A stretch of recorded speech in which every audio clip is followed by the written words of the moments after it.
The Crossroads Chapter 11. Tomas's truck pulled up in front of Jamie and Angela as they exited the trailer. In the passenger seat sat Don, the lines of his face cracked deeper than normal, as if being confined in a vehicle instead of astride a horse was causing him great pain. His cowboy hat was less battered than the one he normally wore. His beaded belt cleaned, and his faded jeans had crease lines down the front. Donichichi had probably ironed them for him.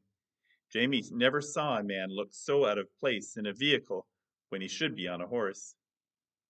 "Get in the back of the truck," Tomas called out from the open window. "We'll drive you to the bus stop." "Where are you going?" Jamie asked.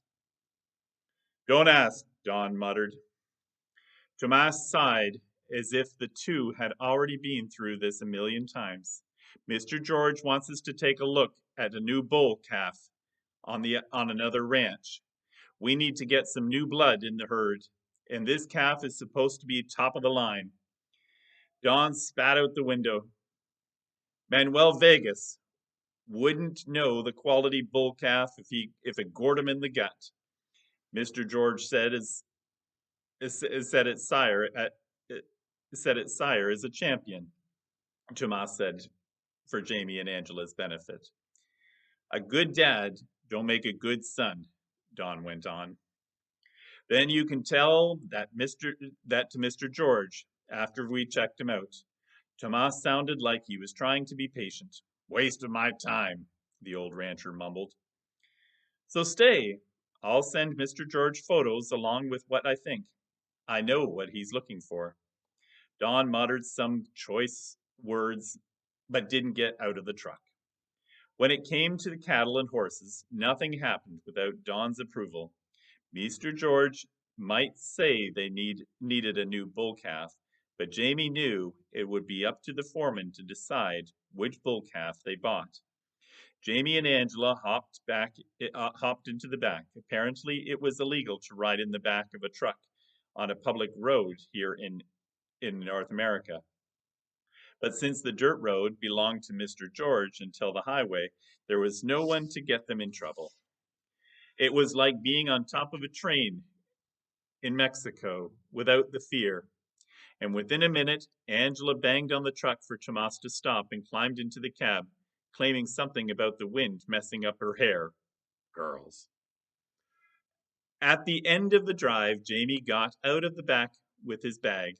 Next time, he'd ask Tomas to go faster, take the turns a bit tighter. A few minutes remained before the bus was due, and Tomas leaned out the window while Angela exited the cab on the other side.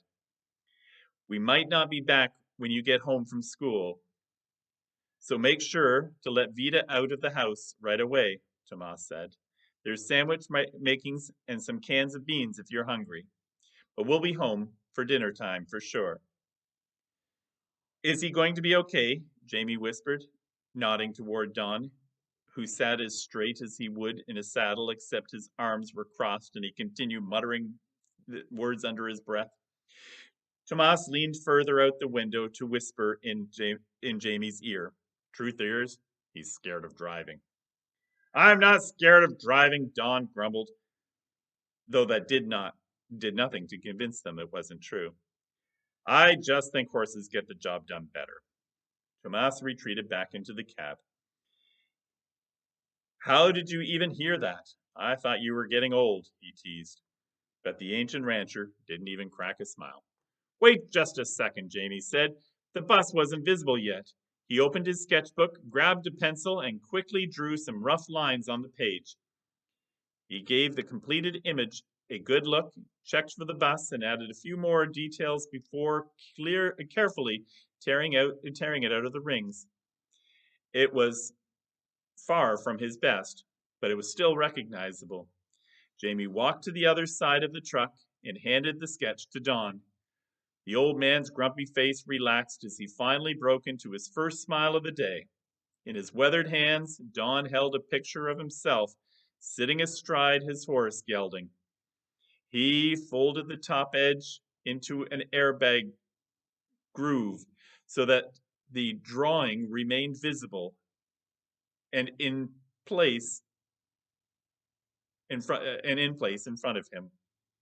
I think my horse has never looked so good. Maybe you can draw us a new bull calf. It's certainly going to be better than this live one we're going to look at. The roar of the bus's diesel engine cut short the conversation. As always, Angela dashed to the rear of the bus with her snooty friends without looking back. Jamie climbed in after her and turned before going to sit down with Sean. From the rundown truck, the two cowboys, one young, one old, waved before heading in the opposite direction. Jamie watched them retreat, wishing with all his might that he could have gone with them to check out that bull calf. And that's the end of the chapter.